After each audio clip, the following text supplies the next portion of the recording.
Good morning students, welcome to the next class. So in the last class we have discussed a problem based on the ANOVA one-way classification. Today we will continue with one more problem. So today's question is, second question, three processes A, B and C are tested to see whether their outputs are equivalent. So there are three processes named as A, B, C. So they are tested. So they have tested three processes to check whether the outputs are equivalent. So all those three processes are working properly, or whatever the output produced by those three processes are equal or not. On that basis they have tested, and the following observations of output are made. So the output, whatever the output we got based on the three processes, based on that observations are given. So we have to carry out the ANOVA analysis and state the conclusions whether these three processes are working or producing the outputs equally or not. Now coming to the solution. So before that, check out the questions. Three processes are given, that is A, B and C. So under process A, the observations of output are given as 10, 12, 13, 11, 10, 14, 15 and 13. Next, under B, that process B, the observations are given as 9, 11, 10, 12, 13. And under C, the observations are given as 11, 10, 15, 14, 12 and 13. So this is our question. So first write down the null hypothesis and alternative hypothesis. So first thing is you have to write the null hypothesis. So what we are going to test it to check whether the outputs are equivalent or not. So what is the null hypothesis? The outputs of three processes are equivalent. So there is no difference between the output of three processes. How will we writing? There is no difference means the outputs are equivalent. So under null hypothesis, write down the outputs of three processes are equivalent. The outputs of three processes are equivalent. That means all the three processes produce the equal number of outputs. Now next write down the alternative hypothesis. Null hypothesis denoted with H0. Now write down alternative hypothesis.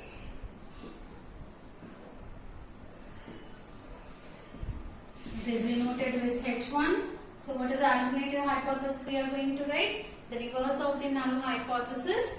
Here we have written the outputs of three processes are equivalent. So here we write the outputs of three processes are not equivalent. The outputs of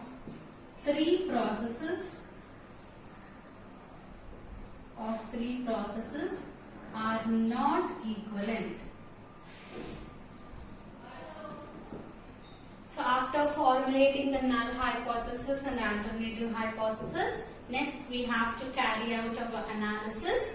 So to perform the analysis for ANOVA, for the practical purpose we have some steps for ANOVA. Now we will write down the steps for ANOVA. Before that, write down from the question the given values. So given, first write the K. What is K? K equals to number of treatments. That means number of groups, how many you have. How many treatments you have? 1, 2, 3. So the total observations are divided into three processes. Here K indicates the number of treatments, that is number of processes. So how many we have? 3. So K equals to 3. Next N1. What is N1?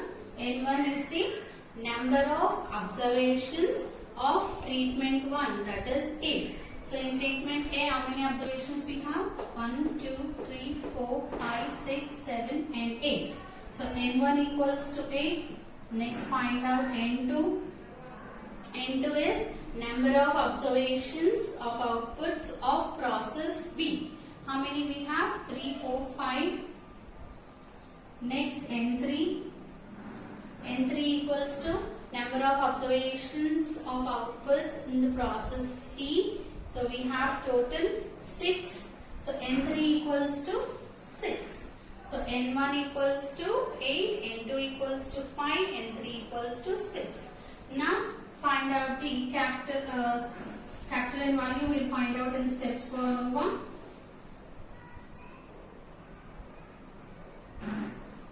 So steps for ANOVA. What is the first step? In the first step, we are going to find out the grand total. So how to find the grand total? Generally, the grand total, it is denoted with G. G equals to double summation. I equals to 1 to K. J equals to 1 to Ni. Yij. So by adding all the observations, we get the total number of observations. So, add all the observations. 10 plus 12 plus 13 plus 11 plus 10 plus 14 plus 15 plus 13. So you can do the for simple calculations, you can just add the treatment totals. So here you consider the totals of treatments, that is Ti dot values. So consider Ti dot values. So first treatment total, add all the values from 10 to 13, you will be getting 98.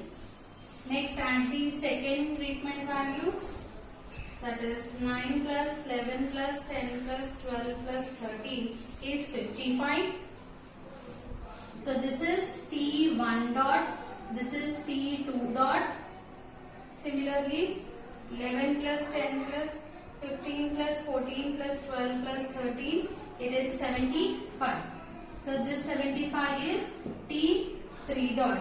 So by adding all these observations, we get the G value, that is 98 plus 55 plus 75, it is 228.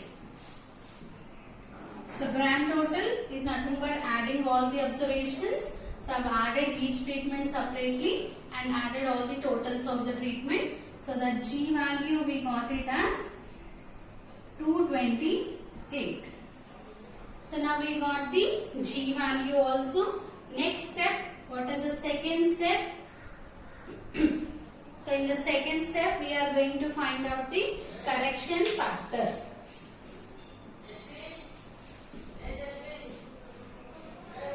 So this correction factor, it is denoted with CF. CF equals to G square by capital N. So G square value. So what is the G value? So G value we already have 228. Before that we have to find the N value, right? So what is the formula for N? N equals to summation I equals to 1 to K Ni.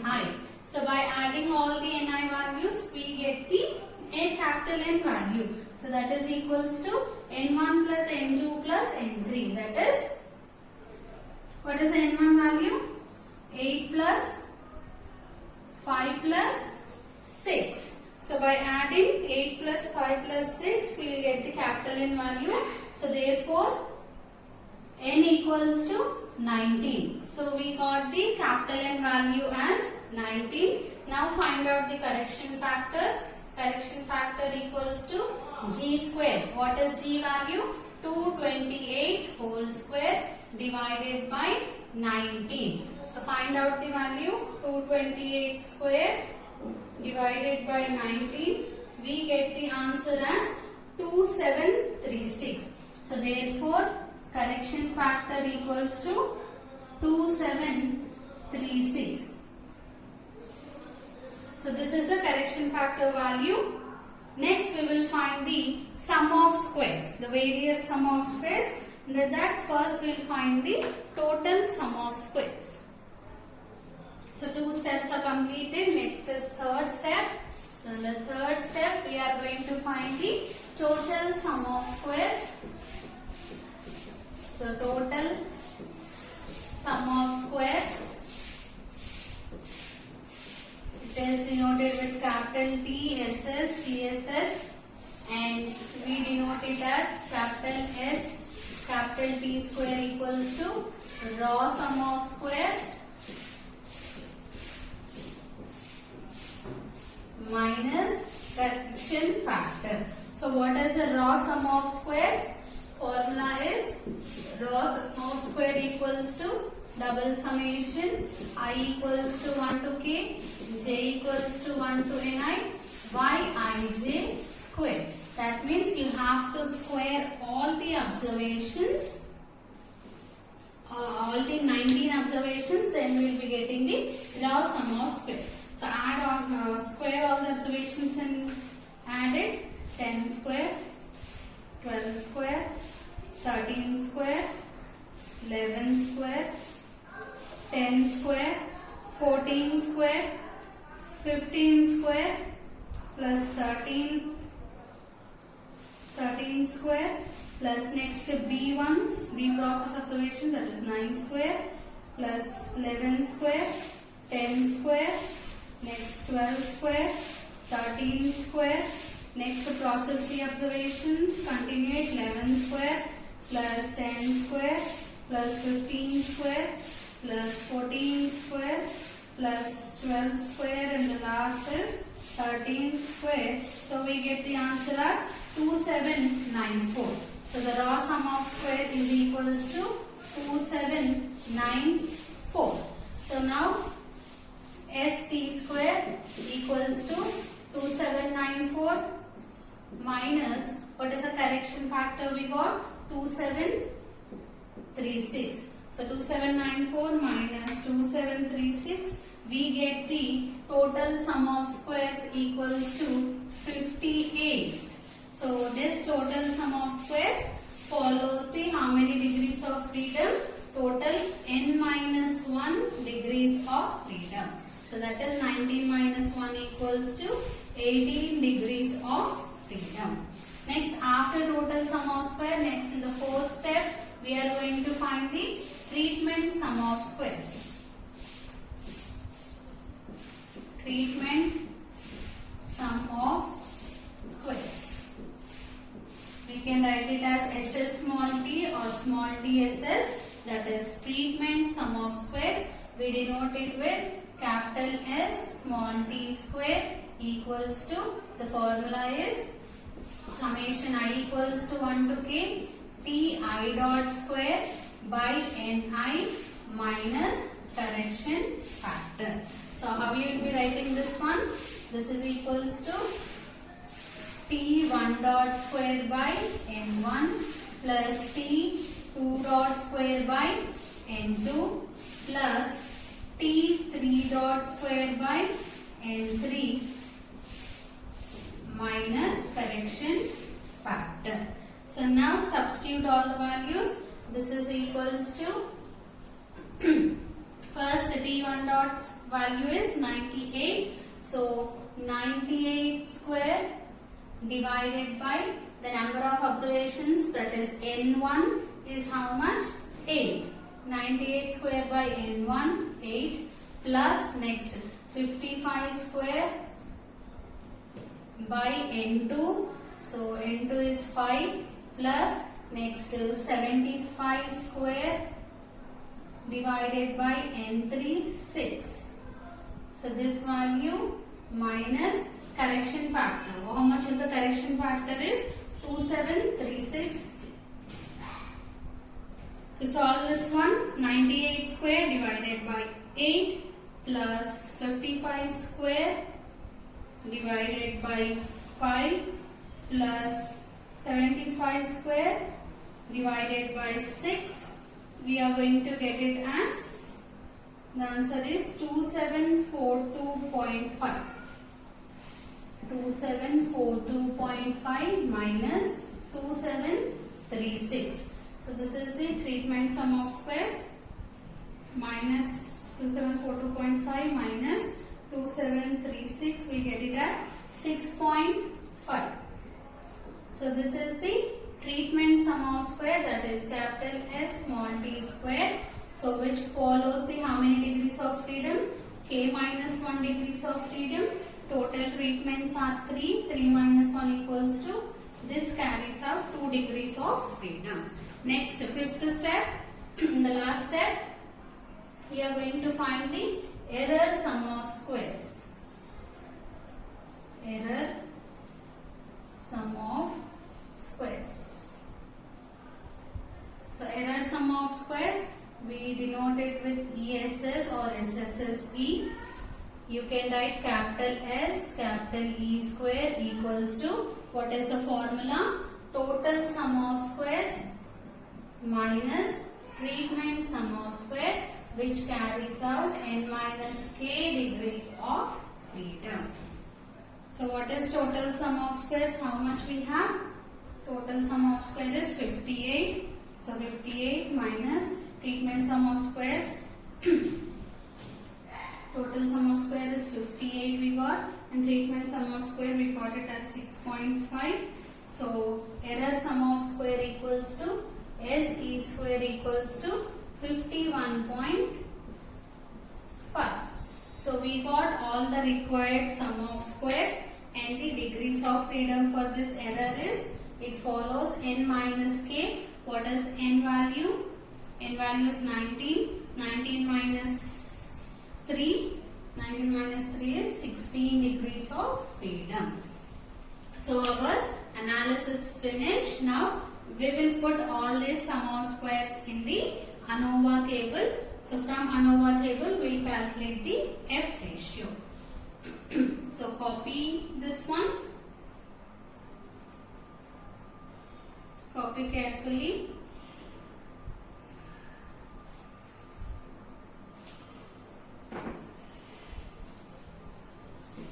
Now we write down the ANOVA table.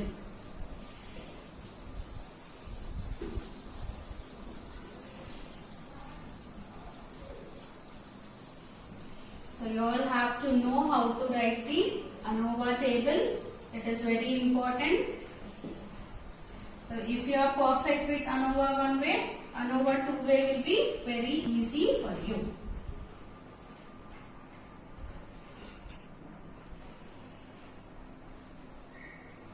Write down the ANOVA table.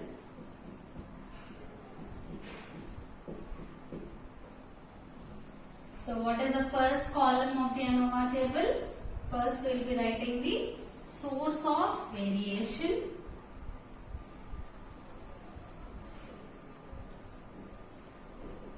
So source of variation means we are going to get two types of variations, that is between the treatments and within the treatments, which are generally known as the treatment errors and also the random errors. So first one is treatment, second one is the error, that is a random error, and by adding treatment and error we are going to get the total value.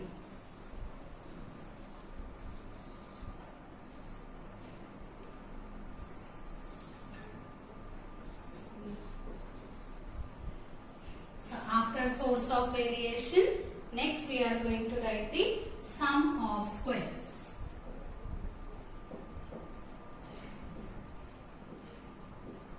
So after sum of squares, we will be writing the degrees of freedom.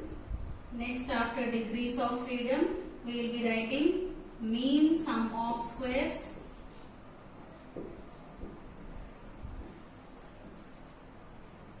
So after mean sum of squares, the last column we are going to write is F ratio.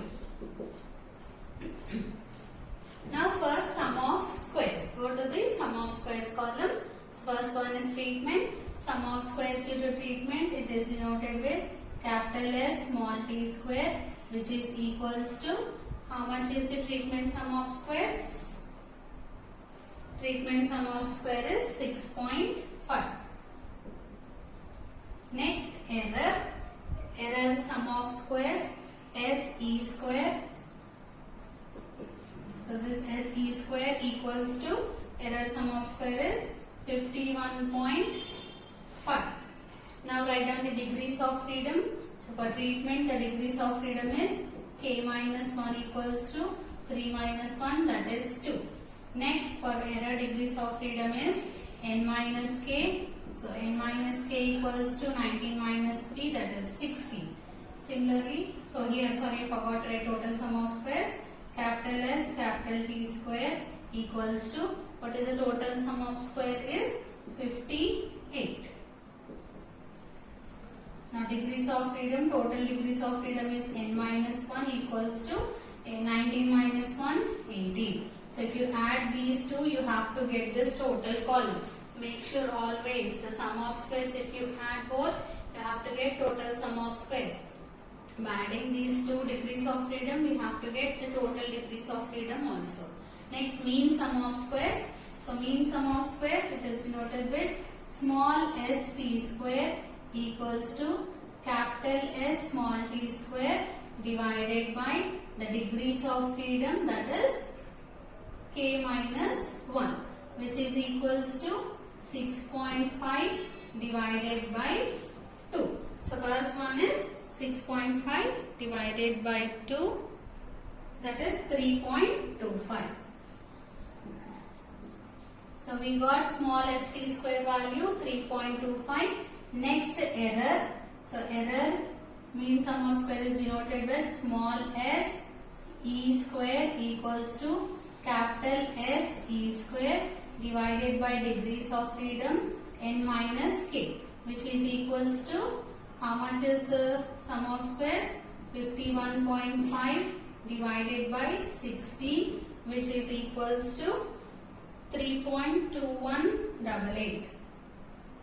3.2188. The answer is 3.2188. Next, we have to find the F ratio, that is F calculated value. So F calculated equals to small st square by small se square, which follows F distribution with k minus 1 comma n minus k degrees of freedom. So which is equals to, what is small st square value? 3.25 divided by, this value is 3.2188, which is equals to 1.0097, which follows F distribution with, what is the degrees of freedom? 2, 60. So that is a calculate 97, and the table value, we look after the table value. So the critical value, write down here, critical value of F at, I am considering 5% level of significance, 5% level of significance at 2, 16 degrees of freedom is, so the from the F table value we can observe the, from F table value observe the 5% LOS table at that 2, 16. Check the 2, 16 degrees of freedom value. The table value is 3.63. 3.63. So this is the table value. Now if you do the comparison, what is the calculated value? F calculated equals to how much? 1.0097, and F tab value or F critical value equals to 3.63. So if you observe here clearly, F calculated is less than F tab. So whenever calculated value is less than table value, that means we accept our null hypothesis. Therefore, which implies accept the null hypothesis, that is H0. So what is our H0? The outputs of three processes are equal. So therefore, the outputs of three processes, the outputs of three processes are equivalent. So equivalent means equal. So for this problem we got the conclusion as the outputs of the three processes are equivalent. So this is the procedure for finding the